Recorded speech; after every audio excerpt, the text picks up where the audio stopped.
sana sitti na guddisa garuu na jajjee qofaatti na dhiifne hafuura keessa na laatteetu na cimsa guyyaa guyyaadhaan Yesuusin filadha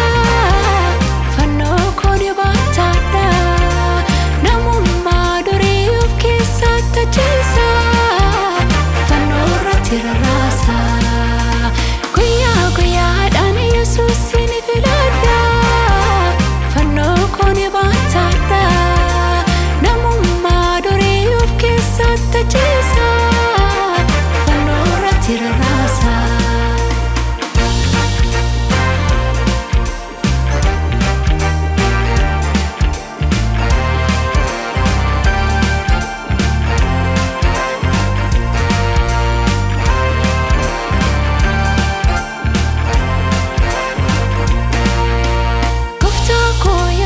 Ati fakkeenya kooti daandii kee hordofuuf lubbuun koo dhamaati iji koo sirra si ilaalaan adeema anaaf bu'aa qaba si fakkaachuun dhimma baay'eetu jalqabuun salphaadha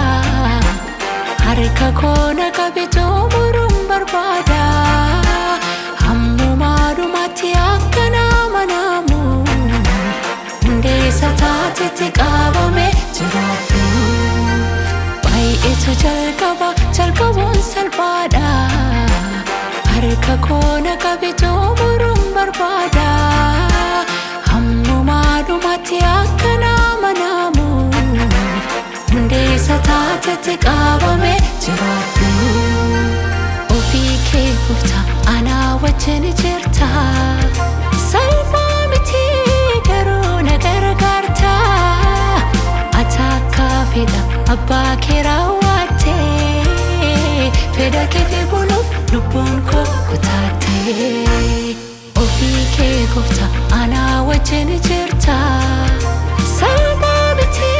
garuu na gargaarta ati akka fedha abbaa kee raawwatte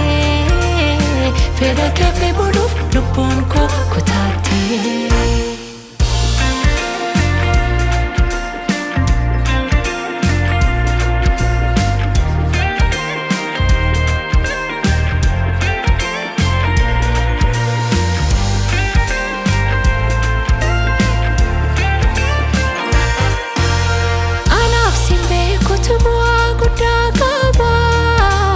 Sana kan qabadhu fargachuuf akkama